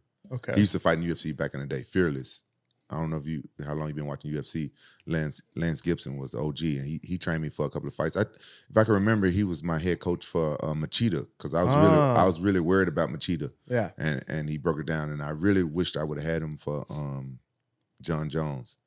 Yeah. That guy breaks down styles. He's still in Vancouver? Yeah, I think he's still in Vancouver. If I ever had to fight somebody like MVP, I'm hiring Lance Gibson. Lance Gibson. I'm going to keep that in mind. Yeah, for sure. I mean, one thing about it, if you see even that style that he kind of boxes with, MVP, I believe it was KSI. Someone said that they had trained with him at the gym in London or in England or something like that, where MVP trains at. And it's that like crazy bounce shoot style over the top right hand. And I think it was Gabriel Silva was telling me during the fight, and we were talking about it, and you could definitely see the similarities because they only train like 1 or 2 style techniques. You could see that technique. Like, I'm not saying they only utilize 1 or 2 style techniques, but in the fight, he only has that 1 or 2 looks. And like every time Holland was able to put him against the cage or kind of tie up with him, seems like he could have done some clinch work. He could have used some elbows. And then you see MVP, like the minute he gets out of there, he ain't trying to go to the floor. Yeah. And, you know, obviously Holland's a black belt. He could have done some damage with him if he could have just taken him down. But the dude jumps from like 6 feet away. He plays so far on the other side of the cage that it's going to be hard for anybody who, like you said, doesn't have someone to mimic that style. Because I don't think anybody in UFC has that style. Not to that level. MVP has a style of his own. Yeah. You know what I mean? And also to kind of like, I didn't really make myself clear enough either. I think that the fight, he was using that right hand or the left hand, whatever it was, that straight punch. Yeah, because he switched sides. So they try to use both. I don't think that that's all that he has. I think that he found a tool that worked for him and he stuck with it. But I think that the guy is full of tools. Yeah, because he got crazy kicks and he got everything. super kicks. fast. You know, he's super fast. Elbows, doing the elbow. You saw the elbow. He's got the elbow. You know, with Kevin Holland. Like, so the guy's full of tools, but he was able to find one and effectively use it. So like very calm too. Super calm, yeah. Super composed. Did you know he had some boxing matches? Some boxing fights? He does? Yeah. He do the same thing in boxing. He knock people out and do the same showboat. You know, he's definitely like he's one of those guys where like I just, as a martial artist, I respect him, you know, because it's just he is MMA, right? Like he's using all of these different striking styles, and you know? and you could see, like, I think a lot of fighters, and we were talking about this at dinner, a lot of fighters in today's time, when they walk in the ring, you can see if they're composed, you can see if they really train, like you can see it now. In the old days, it was such a brawl.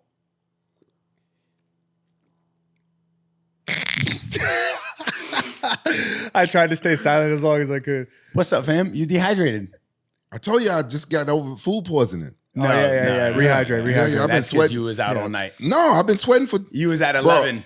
No, dollar bills. Bro, I had bad food poisoning. Give him another water, please. We can't. We got another podcast after this. No, we don't. Yeah, we do. Who we got? The Rotolo brothers. He's full of cap. I'm not capping. He's telling the truth. He's telling the truth. Yeah, I heard about that. It's been on the schedule for weeks. Are you on his side now? Oh, dude, I'm Switzerland. All right, He's neutral. I'm new to Switzerland's the a country, podcast, brother. to the It's Jackson neutral. squad. So I'm right here. I'm just What? Well, no, you inside now. Inside You what? he's inside. He's the.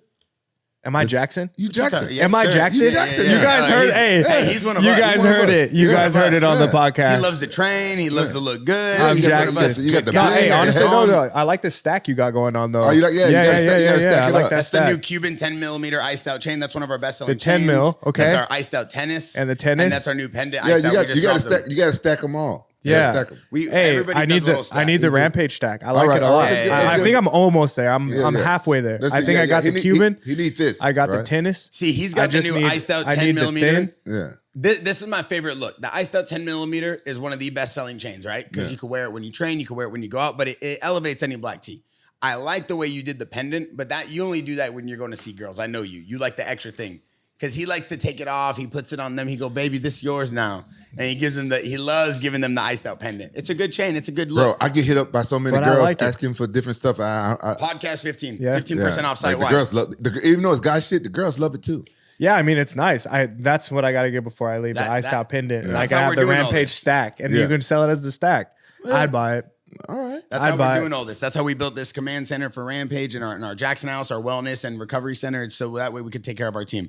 As we talk about UFC 300, couple big fights in the light heavyweight division. What's wrong? You guys be making fun of me. How are we making fun of you?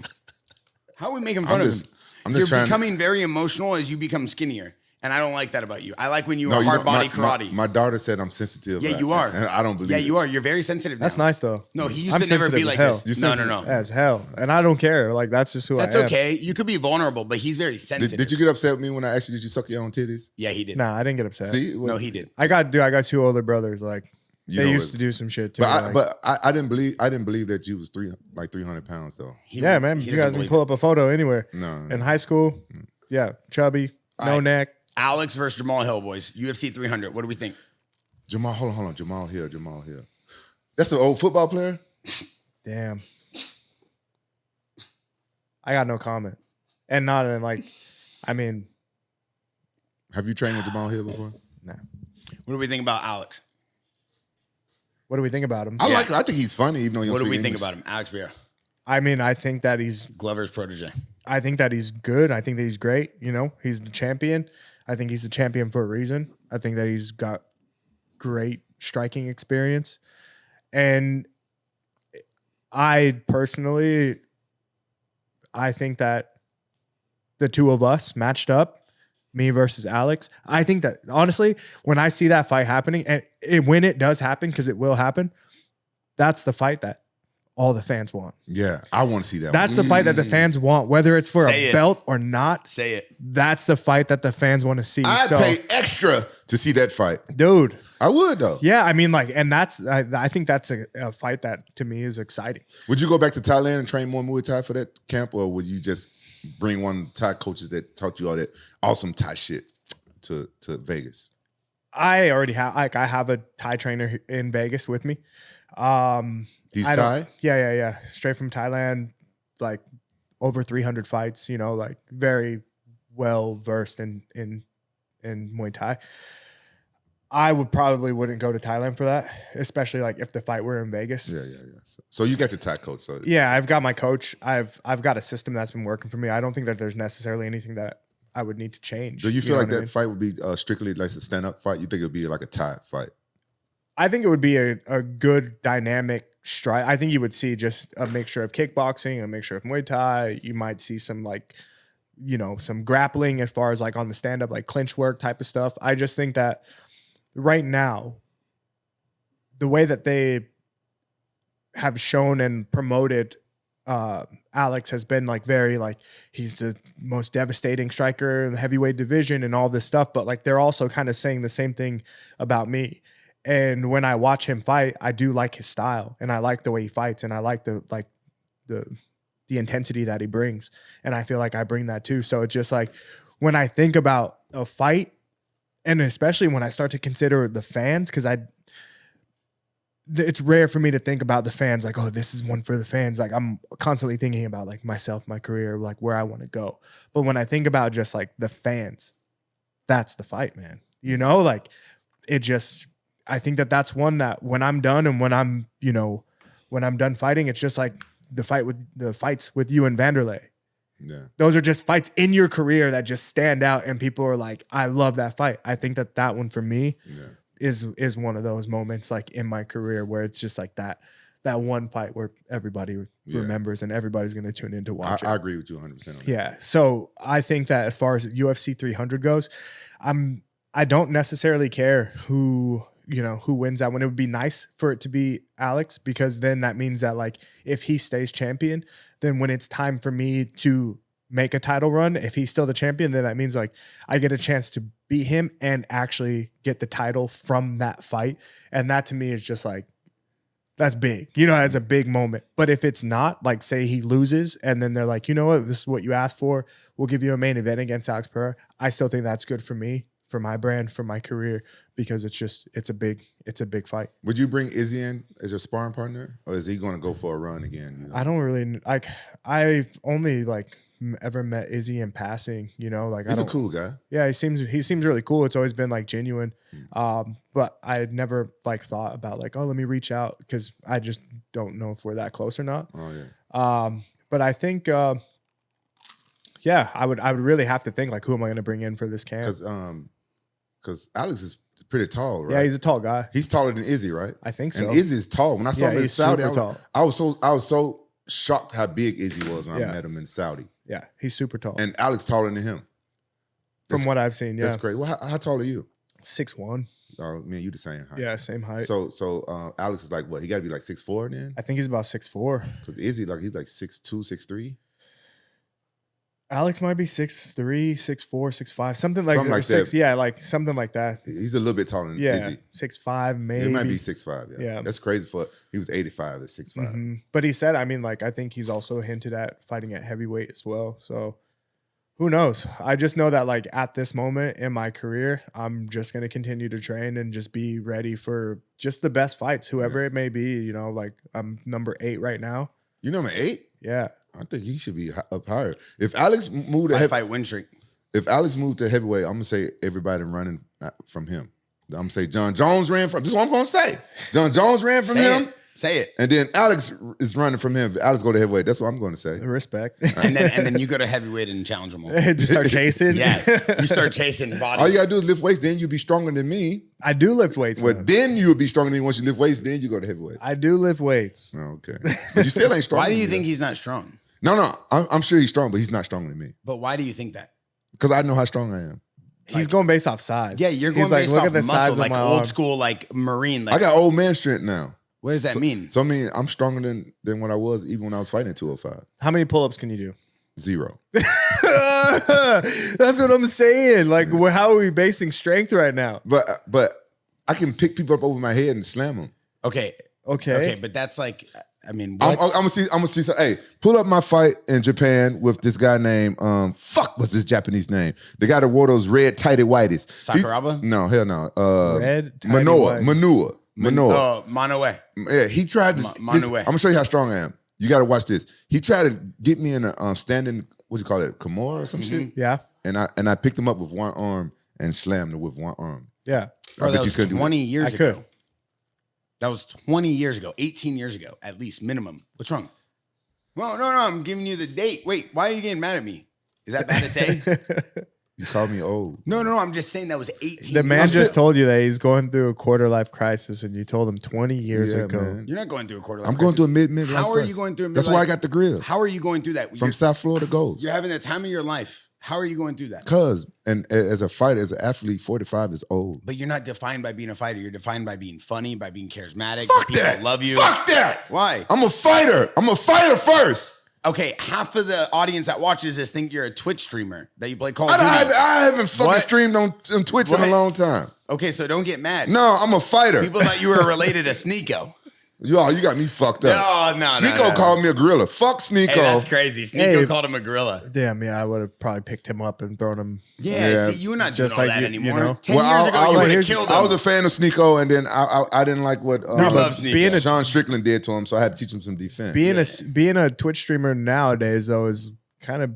Oh my God, are you calling him a streamer? Well, I was joking. I didn't call him that. I'm just saying if he's throwing jokes at you that people are calling you a Twitch streamer. A titties. What'd you call me a titties? a tit streamer. A tit streamer. I don't got tits no more. No, but you I look mean, like, lean. This is the best you've looked. Let me give you your flowers. No, don't worry. I look better. And it's okay if you don't want to fight. Jesus. What's the fuck is that? His name Manoa. Right? All right, can you fast forward to the part? Fast forward. I broke my hand on him in the first minute of the first round. 10 minutes. Water polo player. No, fast forward to when he tried to. Oh my God, who is this guy? He was a fighter. He beat some cool people. Oh my God, right here, right now. Wait.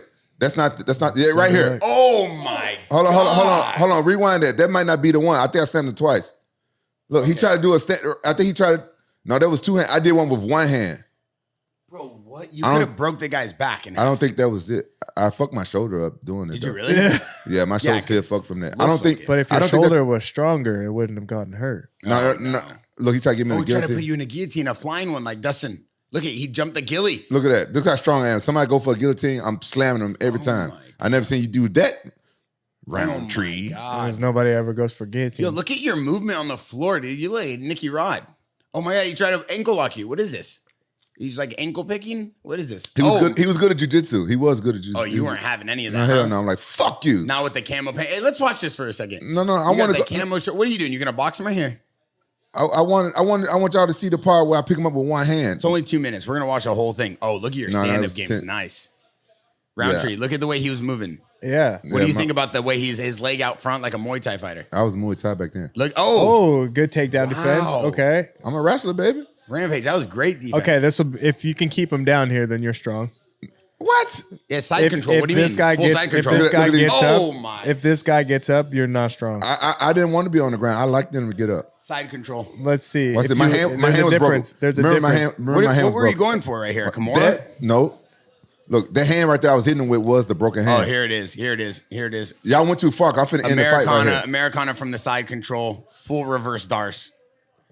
I love the wrist control. Oh my God, this guy's eating knees to his face. That had to hurt your knee. No. Nah. That didn't hurt at all? No, it don't hurt your knee. Oh my God, that hurts me just watching you do it. My hand was broken, so I couldn't punch him that much. How'd you break your hand? They made me take some of the tape off, and I hit him in the forehead.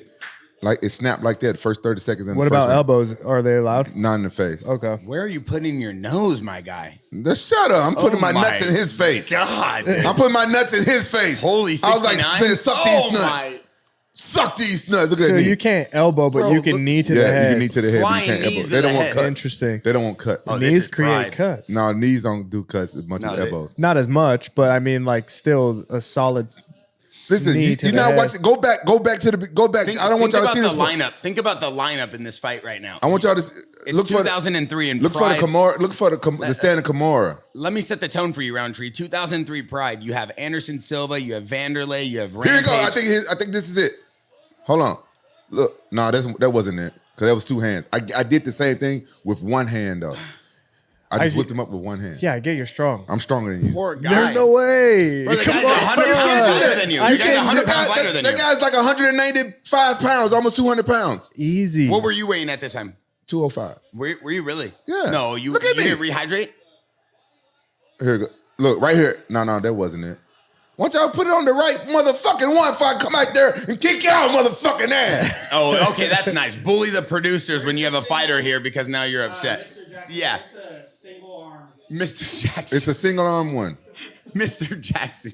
Can y'all look for it, please? Hey, someone bring Wheezy over here so the audience can see who he's yelling at. Wheezy's 4'9", nicest kid, never said one word. Wait, what are you doing right here?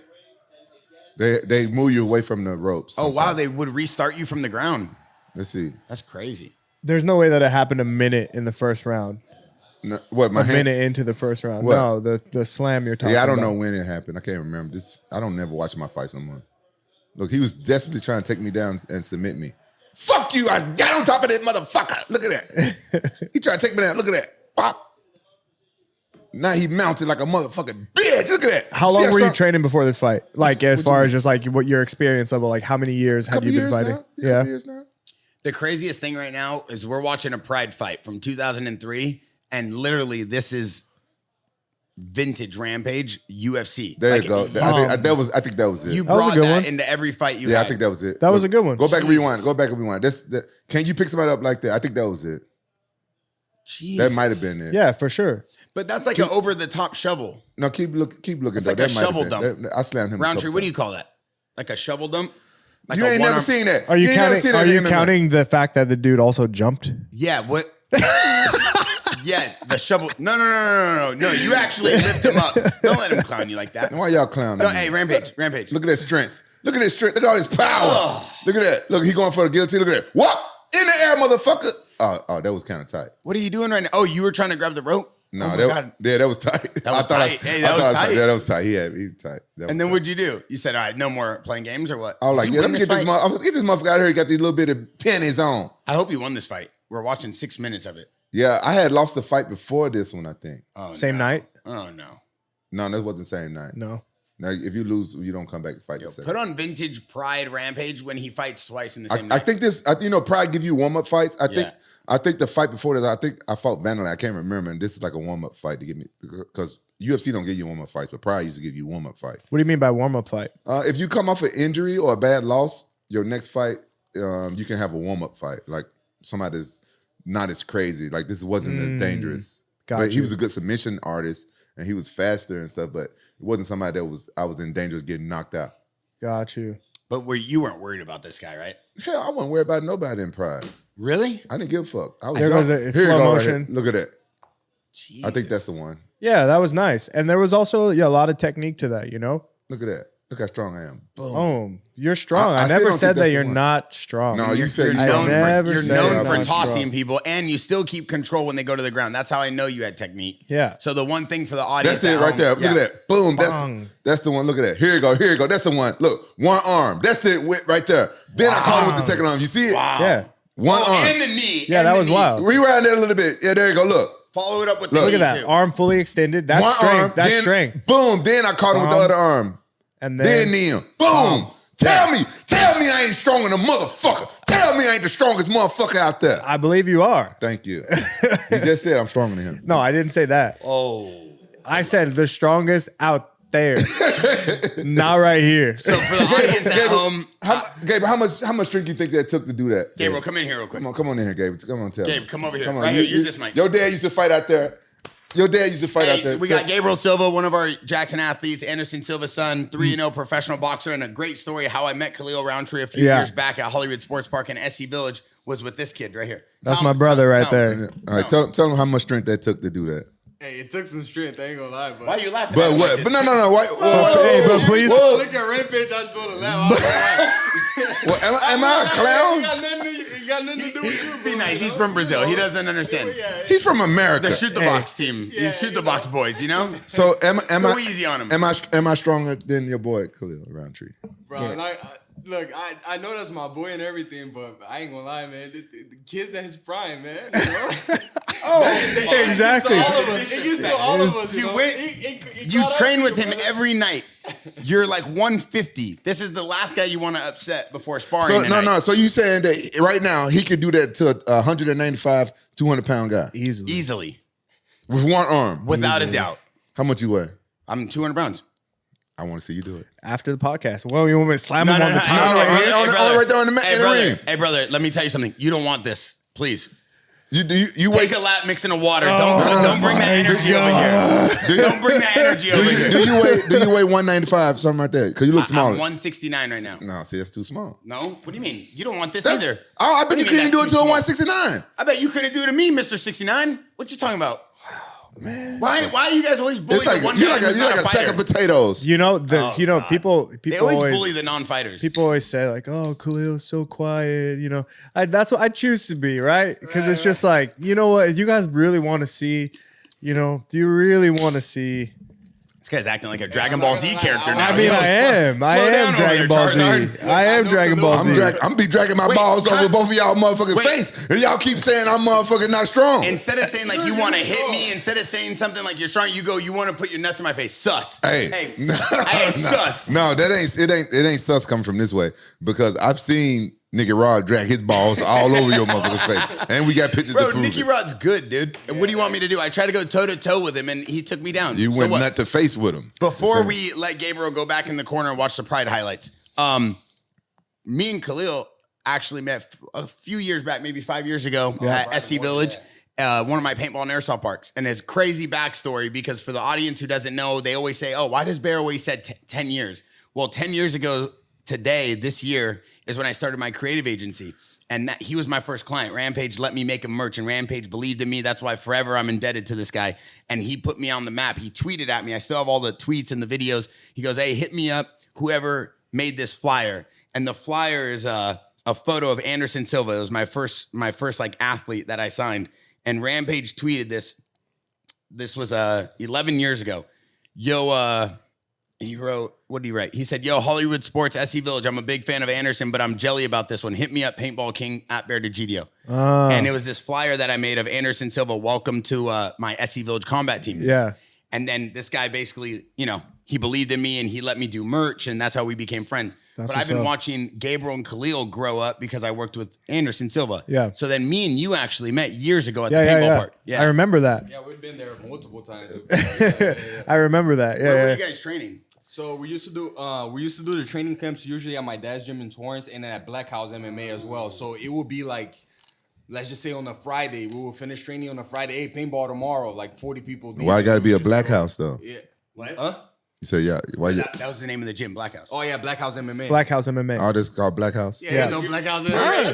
Stop. Y'all, I don't know. Black. No, but we were training at your dad's gym, at Black House, and then even at your house. Yeah, even at the house. Yeah, we'll go back to the house. Like even there's actually one of Khalil's fights that majority of the camp we did it at Black House in like my house. Like that was what when Gokhan Saki, yeah. And it was one of the craziest fights because this dude was supposed to be like this kickboxer. Like he had had the craziest record, and like we knew it. Was you sparring with him? Yeah, I sparred Khalil multiple times. Muay Thai champion, kickboxer. Yeah. Oh, you still do Muay Thai? Not as much anymore. Now I'm focused on my boxing. You love career. boxing more, huh? Yeah, but I mean, we still get to kicking, you know. So don't get it twisted. Don't get it twisted, right? Hey, just like your buddy Jake Paul calling out Mike Tyson when he's 60 years old. When you get old, see, this is how it is. The young alphas want to take out the old alphas always. It's very disrespectful. Hey, dog, when you're gonna do like the very intense talk, you got to take the grill out because you're not scary anymore with the lip. I sound like Mike Tyson. Do I sound like Mike Tyson with the grill? Everyone taking the old dog. Y'all want to take out the O's? I'm spitting all over the place too. Fuck. Don't let me pop this grill out and cut y'all out. Respect y'all elders. Hey, yeah, that was a pride. Hey, did you ever hang out with Anderson when he was in Pride with him? Is that? No, Anderson said stay the fuck away from me because of the Chito box. But that was like the skinny dude that was staying in the corner, huh? Yeah, we all called him Michael Jackson. Yeah, Michael. You remember I that? still call him Michael. Khalil actually calls him Michael. Wait, did you guys have an issue with the shoot the box team? Yeah, Shootbox didn't fuck with me. And do you know I fought like half of them motherfuckers? Yeah, he fought the whole roster, bro. No, wait, I gotta hear the story. All right, let me hear it. What? Let me hear the story. Yeah. I never heard the whole story about you fighting them. Well, I fought Ninja. I think. No, I'm talking about a story that no one knows. I heard you guys got in a fight, No. like at an after party or after a fight. That's Yes. not. You got the wrong black guy. I heard you went into a room and then someone hit Vanderlei, and it was before he was supposed to fight. Are you sure that wasn't Crazy Horse? That's Crazy Horse. That's like the famous. Yeah, that's Are a you sure race. that was That's a racist thought right there. We don't all look the same. We don't all look the same. Okay, that's crazy. Yeah. That was Crazy Horse. I'm Sicilian. What are you talking about? Hey, I'm racist. This guy's out of his mind. Crazy Horse. That was Crazy Horse. So I'm tell you the story. So is the story true though? That story with Crazy What Horse is true. this story No, then? that story with Crazy Horse true. But me, when I found out Vanderlei didn't like me, was one time me and my team was waiting at the elevators. I've told this story before. We was waiting at the elevators, and the elevators opened up, and it was Vanderlei and Cordero, I guess, and maybe one other guy. And I just walked in because I need to get in the elevator. I get in the elevator and I see them. They look at all mean and mad stuff at me. And I turn around. You know, when you get in the elevator, you turn around and the door's closed. And I see my team. They just stayed there. They didn't get in the elevator. Really? They just sent you up there? Yeah. We was all waiting at the elevator. Okay. And they were scared to get on because people were scared of Vanderlei. Yeah. In Japan. He was crazy, man. Oh, yeah. Axe murder. Yeah. But I wasn't afraid of him. So I think that's why he hated me. Because Vanderlei, I ain't gonna lie, he used to be a bully. No. Vanderlei was a bully. He used to bully other fighters. He has a Vanderlei tattoo on his stomach. You got Vanderlei tattoo on your Yeah. That's who taught me how to fight. Are you serious? Yeah. Bro, can you show her cap. or no? Can you No show him or cap. no? I'll show you after. Yeah. No cap. What? You got Vanderlei tattoo on your Yeah. So when Bro, he trained with Vanderlei. Look, when I first started, when I told you I was 19, 300 pounds, and growing up in Vegas, we didn't have any, like, at the time, there was like no way to make it out. So when I joined Vanderlei's gym, that changed my life. And everybody that trained there together, in a way, we kind of like, we treated it almost like a cult. kind of like we were just like, we were connected, right? We were like ride or die. Everybody get tattoos. Oh, y'all We got, were like, right oh, y'all or got die. the Vanderlei tattoo? There's a good maybe like 5 to 10 of us that have Did one. y'all know he was a bully? I mean, like, we didn't necessarily look at it as him being a bully. We 'Cause y'all just looked thought up like, to him, yeah, this guy was like, he was always kind to us. I mean, he would beat our ass in the gym, but at the end of the day, like, we felt like it was making us stronger. And I think that for me, like, I'd never really been in a fist fight in my life, but when I joined his gym, like, he's somebody that really like taught me like how to bring the fight out. You know what I mean? Like, really brought the fight out of me. Well, I never fought Vanderlei for being a bully because he was bullying fighters. I never liked bullies, but he was bullying fighters, so I never Got looked it. at it like that. He wasn't bullying civilians, from what I know. And I always was a fan of Vanderlei because in UFC 20, I went to UFC 20 and I saw him knock that guy with a knee, and he turned around. I'm like, oh shit, Yeah. who's this guy? And I wasn't even a fighter yet then. That's when. Oh, really? Yeah, that's when Kevin Randleman fought Boss Rudin. Oh, Yeah, and I met okay. Kevin Randleman there. That's And, sick. yeah, and the guy who started me to fight, and he fought on that card. And that's the first time when the UFC changed the rules, when they added rules.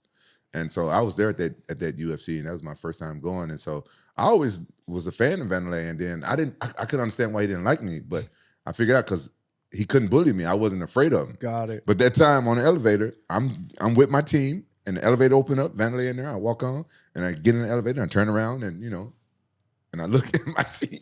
They just standing there in the door call, like, what the fuck? Did And you then- say anything to Vanderlei?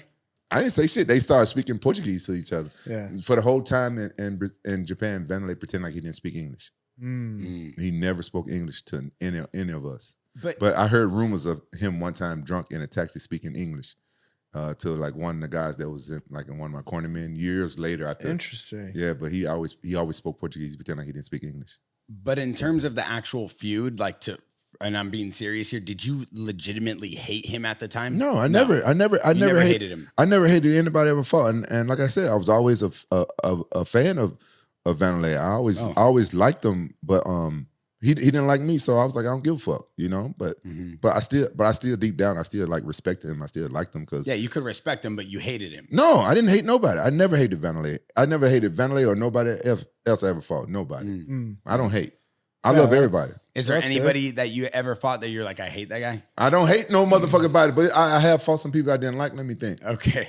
Maybe hate's the wrong word. Well, I was really upset with Ricardo Arona, and that's why I lost my temper with him. But I didn't hate him. I was really upset what made with you him upset? because how it went down. That's the reason why I fought Murillo Bustamante, because Ricardo Arona pretending like he was injured, and that got Murillo Bustamante into pride. Because Murillo renegotiated with the UFC when he was champion, and he asked for too much money. And back then, the UFC was like, "Fuck you." Yeah. And then so he came over to Pride, and I didn't find out I was fighting Murillo Bustamante until I got to Japan, and it was in that tournament, and I had to fight him first round or something like that. I found out when I got to the airport, and in the contracts say when the opponent pulled out last minute, they're supposed to give you a lesser opponent if they're going to give you. Gotcha. But Murillo Bustamante was not a lesser opponent because you know who he is, right? Yeah, of course. He's like a fucking jiu-jitsu king. Yeah. One thing I wanted to ask you too, because speaking of pride, at one point you were like living with Anderson Silva or training with him nonstop, right? Yeah. For the Gokhan Saki fight. So and I remember that because I remember seeing you with Gabriel and Khalil and Anderson. yeah, there was before the Gokhan Saki fight, I was like traveling around. When I got a call to fight him, then I came back to the States, and Anderson opened his door to me. He's like, "Yeah, man, live at my house. We'll train together. We'll put the mats down in the living room. We'll train every night." And then Gabriel at the time, man, he helped me a lot for that camp. So it was him and I just like training boxing, Muay Thai, just drills, everything in the backyard. And then when Anderson was free, then he'd come in and we'd get our rolls in at night. And we did that for like 6 or 7 weeks straight. Wow. And then I would go maybe twice a week to Black House to work wrestling. So and some sparring with the other guys. But yeah, for that camp, I mean, I was primarily, it was just like Anderson and Gabriel really helping me prepare for that fight. Did Anderson help you train for the fight because you was friends with his son, or because you was fighting a dude named Go Come Suck Me? No, dude, honestly, like the way that I met Anderson was crazy. So when I was still an amateur, I was getting ready to fight for a title, like an amateur title. And in preparation for that, I was watching his documentary Like Water all the time. And at the time, my girlfriend at the time was like, why do you watch this so much? Like, you know, and I'm like, well, I don't know. I like this guy. He's a great fighter. He's one of the best. And I was like, but I feel like one day, like I'm probably going to meet this guy or like fight him or something. I don't know. But like, I just feel like some type of connection. So we fast forward a couple of years. I had moved to California, and my same girlfriend, my ex, came to visit me. And the same day, Anderson Silva shows up to Black House, and I had no idea. And he showed up, and we trained together. And from that moment, like the first round that we did, he was like, oh, I like your energy. He's like, you should come train with me. I'm going to fight Nick Diaz. And I was like, for sure. Like, you're asking me to come train with you? Like, I don't even have any pro fights yet, you know? And he was like, yeah, bro, come to my gym, gave me the address, exchange numbers. And so from being a part of the camp for Nick Diaz is where I met Gabriel and Khalil and just the whole Silva family. And I'd say from that camp on, it's just been like, they've welcomed me as just like a family member. So I was always welcome in the house. I was in Anderson Silva's wedding with Gabriel, Khalil, you know, Andre Galvao, you know, all those people. And because of Anderson bringing me in, it's also it's like made me close or like at least have some type of connection with like the Nogueira brothers and Andre Galvao and just like the people that he's connected to. So yeah, man, that relationship, like it just kind of like, it's like manifested when I was younger, just an up and comer. And I was like, I met the guy who I looked up to, and he brought me in. And so, yeah, now he's kind of like big brother, and yeah, it's like a family affair. Did they teach you Portuguese as well? Yeah, I was picking it up in the house. Yeah, for sure. And then like, there's some songs that like Gabriel and I listen to that I can sing for. You know? Vai,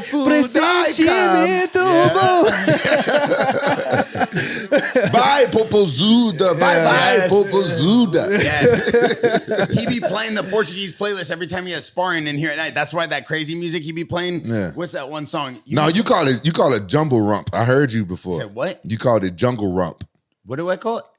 Why you trying to act like you never? What? Okay, now he don't know, man. He be talking shit about your music, bro. I don't even know where you're saying. Personally, I like the Portuguese music. I like it. I like the Brazilian music. I like El Woman Popozuda. Didn't you say that one day? I like eating popozuda. No, I didn't say I like eating. Yeah, popozuda. you did. Yeah, you did. No, I said El Woman Popozuda. But you always say it weird though. You start smucking your lips and you start talking about popozuda stuff.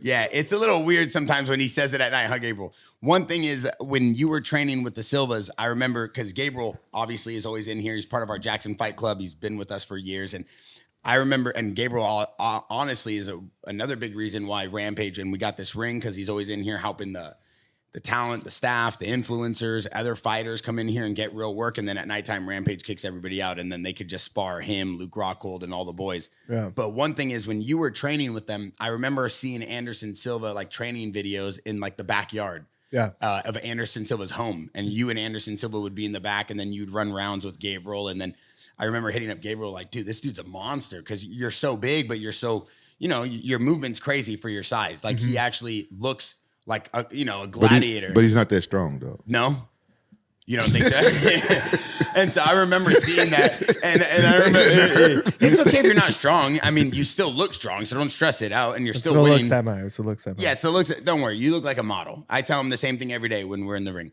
But it's the main thing is that when I saw you training with him, I'm like, damn, dude, because there's something about Anderson, and he attracts like good energy. He attracts good fighters, but I know Anderson only puts good people around him. So that's like I instantly hit up Gabriel. I was like, dude, I know obviously this guy's vouched for if you guys are letting him in your home, and their family really treats people like family. Yeah, for sure. Gabriel, Khalil. So that's when I took to a liking to you, and then I met you at the paintball park. So I was telling Rampage, I'm like, dude, I feel like all my friends that are like in MMA, I all meet them at my SC Village paintball park. Like I meet everybody at my. How come you never had Anderson on the show? He's coming. He's just been in Brazil. He's filming a show. I talk to him once a week, but he's coming on the show. I think he's tired of you. Me? Yeah. No, he says you're a bully. What? Yeah. Damn. No one says Yeah. I'm a bully. Yeah. Rampage. And you said some crazy stuff before. No, man, Yes, Anderson, you we did. get along great. We did a movie together. No, he but was you- excellent. but- He double-crossed me in the movie. No, but you said He some did weird. double-cross you you. said He did some double-cross weird me. stuff. Yeah. I remember you said some weird stuff. Who killed me in that movie? Was it? Oh, Trench killed me. Jail? You didn't die. Did you die? No, not really. No, the police took you away. Yeah, In what? In the movie. In the movie. No, the police tried to take him away at UFC No. 298. I had to save him. Damn, Oh yeah. now yeah, you're yeah. bringing up He reality. He bring up real shit. We talking about movie. This is what he listens to when he spars. And then you know what's so weird is every time he's getting ready to spar, he walks around the gym and he carries this Brazilian flag. I go, Gabriel, come on, brother. It's just training. You can't be doing Nah, all dude, that. it's training. And but he holds it, but he holds it like he's doing a walkout. He goes, I like to feel like I'm getting ready to walk out to a that's fight. training. Really? That's training. You You, gotta train your just said mind, it too. yourself. Like, that's training. All right, break it down for a non-fighter. Okay, for a non-fighter, training, you have to treat your training as if it's your fight to a certain extent. Not that you have to go in there and kill your training partners, but like you've got to program yourself. It's programming.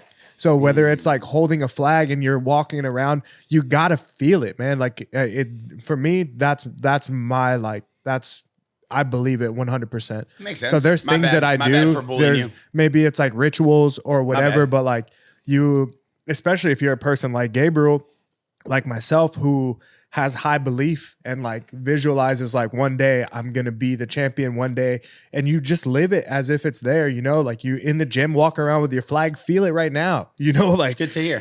feel it right now. Like that's training. You want to, because when it happens, like if he's walking out without holding the flag, then it's just like it's a new experience. But like if that's just a part of your, you know, your daily routine, then it's just a part of your being. It's your routine. You know it. You know, like you're just to the brain. You're like programming these days. You know, you're programming these moments and like making your, just like we were saying with the weight cutting, your brain, your body knows like time to cut weight. So maybe subconsciously when he holds that flag, it's like, Yeah. you know, like No, I'm ready I to never fight. thought about it like that. Yeah, it's the weirdest thing how much your mind take over and train. That's why, like, I tell my son and I tell like up and coming fighters, like young fighters, like, listen, make sure leading up to your fight, you train and make sure you go as hard as you can. Make sure you don't fucking pussyfoot around in the ring and training, because the back of your mind, you're gonna know it. And when you realize it, when you're walking out to the cage, you be like, oh, I know I sandbagged. I know I was out in the club a couple weeks ago. Yeah. That's why I couldn't understand how John Jones did it. I don't know how he was Just doing a different level, a different type of person. But I definitely, like, for the people listening who do train, like, you have to treat training seriously. You have to. You have to do, even though it's just training, you have to do it wholeheartedly. You have to do it intentionally, you know, especially if you want to succeed, if you don't want to be beaten, if you don't want to have the feeling of regret, like, I should have trained harder, then train, you know, like when you do it, treat it like a fight. Yeah, you I know? remember training with Tito, and no one trained harder than Tito back in the day, right? Tito Ortiz? Tito Ortiz. I used to be in all his training camps. And he was champion, he was on top of the world, and then I started seeing him like smoking weed and stuff like that. And I was like, man.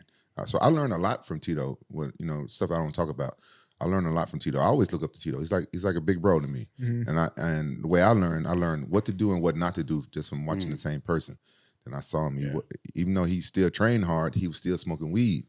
Yeah. And then I saw that's when his career started going down. And I put that towards like, oh, Tito started smoking weed. Because normally he would just smoke weed like just a little bit after his fight, then he'd get back into training. But now he started smoking weed a bit more and more. Then he's throwing up in training and stuff like that. Yeah. Different era too. After you get a belt, I think it's a lot. You know, I'm not a fighter. I've never won a world championship, but I can imagine after you get a belt, I would say, like Luke Rockhold says multiple times, now you're focused on money, you're focused on the next portion of your career, and it's like hard to like keep that same fire. As we get close to wrapping this up, one thing I definitely want to talk about, us three, Francis Ngannou, Anthony Joshua. Oh man. The baddest dude on the planet, Francis Ngannou. He goes against probably the baddest boxer on the planet. I'm salty. Joshua. I'm salty about this loss. I don't want to believe it was real. I want to believe that boxing needed Francis to lose, and so Francis took the bag. Yeah, that's what I want to believe. Wait, so you're saying that Francis took a dove? He dove. That's what I want to believe. He dove. That's the story you're creating Yeah, to make you feel to feel better. Yeah, that's my Okay. You think he took that dive? Yeah, because Francis looked way better against Tyson Fury, even though Tyson Fury underestimated Francis. And when he went against AJ, his defense wasn't there, and it just seemed like he just wasn't there mentally. So Yeah. I think about the type of money that he made in those 2 fights. So over there he's fighting in Saudi, man. Them people got so much money. So I ain't gonna lie. I'm keeping 100. If I'm fighting for 20 million, and they said, look, we'll give you another like fucking 30 million. Just go ahead, lay down, like. We're not saying this happened to YouTube. This is just Rampage's this theory. is me. This is my theory. This is my theory. I'm gonna be 100. I'm gonna be 100. Yeah. If I'm an MMA fighter, Yeah. and I'm fighting 2 of the best boxers in the world, and I beat one, but they gave him the motherfucking fight, and then now I'm fighting this other one. And they was like, you're getting paid 20 million for this one, but we'll give you another 20, 30 million. You just give you another 30 million. You just lay down. I'm like, okay, fuck it. Fuck it. I'll make 50 So 20 million's your number. You're laying down for 20 million. No, I walk away total with 50 million. Okay. Oh, so 50 million, you're walking. Hell yeah. I'm like, I'm doing another sport.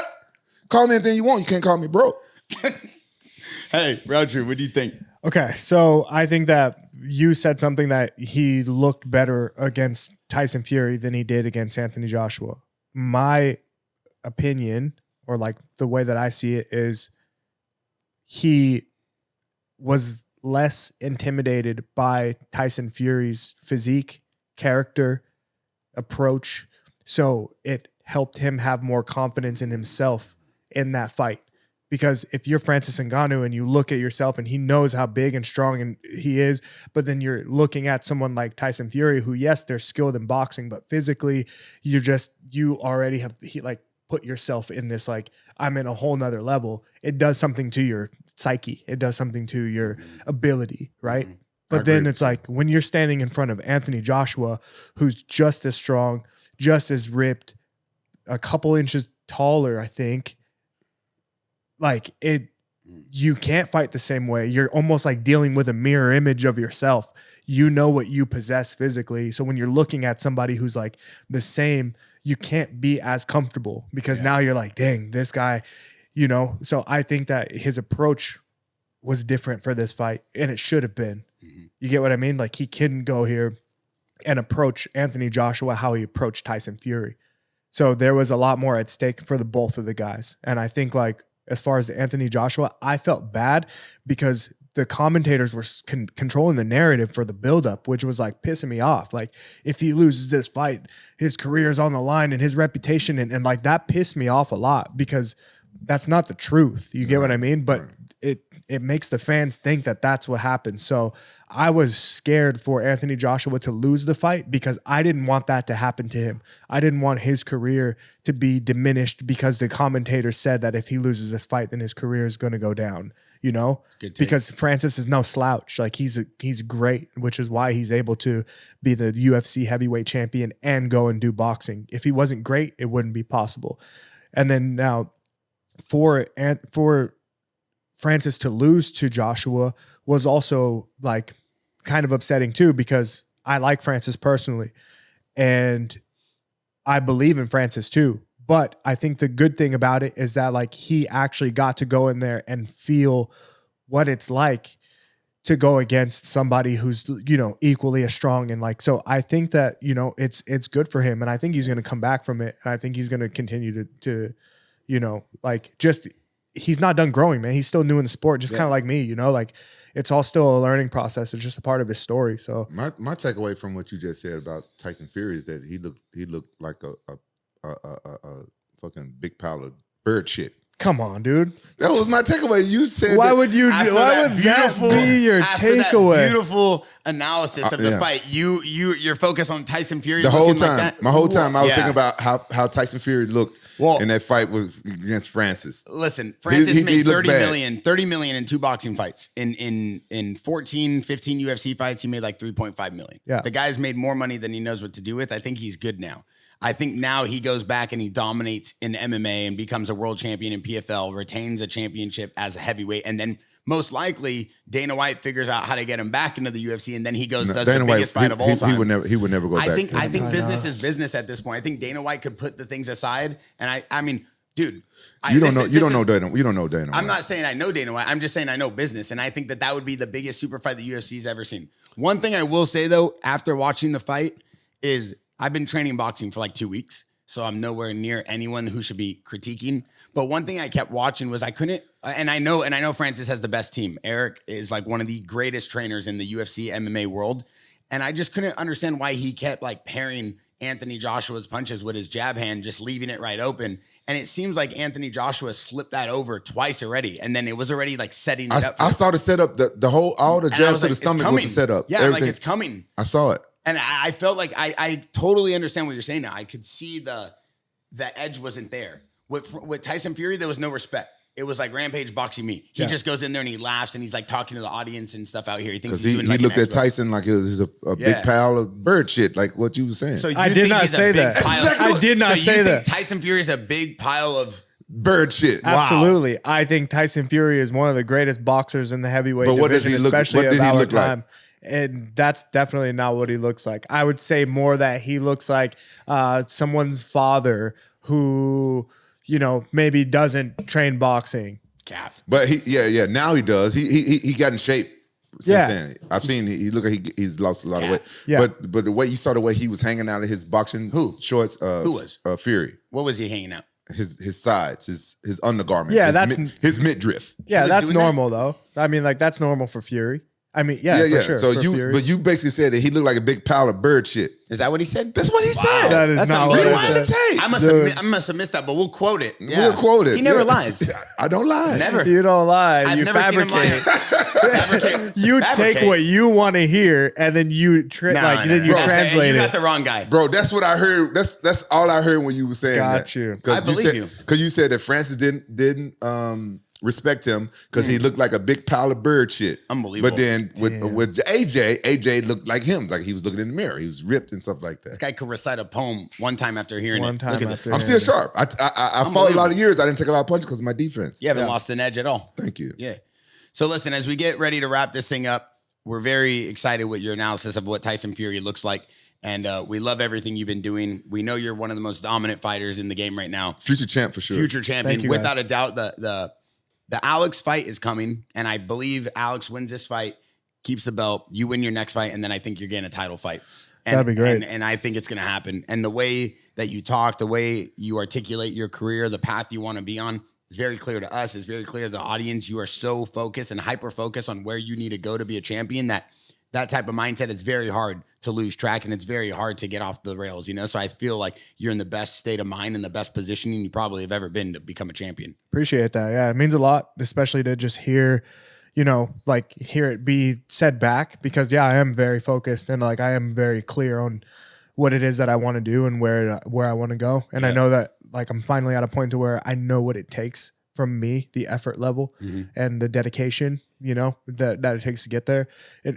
I'm at a point right now where it doesn't even feel like sacrifice anymore. I'm just like, this is what I need to be doing and nothing else really matters. So it's good to hear that from you guys. It's good to be welcomed by you guys. And I'm excited. Yeah. We were both looking forward to this podcast. And my last thing I want to say is, after the movie we did and how soon after that did you fight after the movie? You fought right, was it a couple months later? Probably a few months. Yeah. Maybe four months. And you've been on a winning streak ever since. Yeah. Fight. Yeah, that's crazy because a lot of times when fighters do movies, they lose. Yeah, but you broke that. Yeah, I understand that too. I think since the movie, I've actually put a lot of things to the side. There was a time around the movie where I had just started my own brand, and I was just already kind of thinking about what do I want to do after fighting, And then I think after the movie, I was just you know what? Let me just shut everything down. Let me just keep my focus on one thing. And that's how it's been. Yeah. That's so it was almost nice to be able to kind of get the movie done and then just lock everything down. That's smart. Yeah. I love it.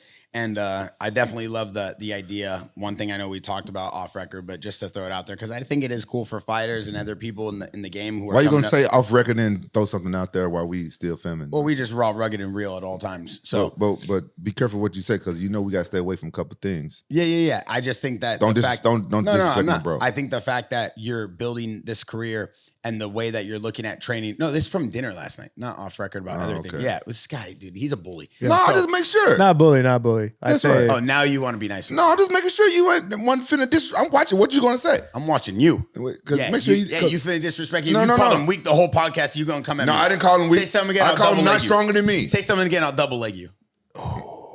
Y'all think he can double leg me? Yeah. Yesterday I shot in on you. You just saw that little Japanese guy in his red panties couldn't take me down. Yesterday I tried to double leg you with the single leg, and what happened? You couldn't sprawl. No, that's not true. Okay. But one thing is the fact that you want to build this training center at your crib and you're isolating your training. I did want to just touch on that real quick because I think it's a phenomenal way to look at your career in fighting. And I think people listening to this will see how locked in you are. Explain to me the concept on that, and then we'll wrap up. Yeah. So I like the idea of being able to bring in people that I want to learn from specifically. So one of the possibilities and one of the ideas that I have is my wife and we chose to settle down in Vegas and got a home there.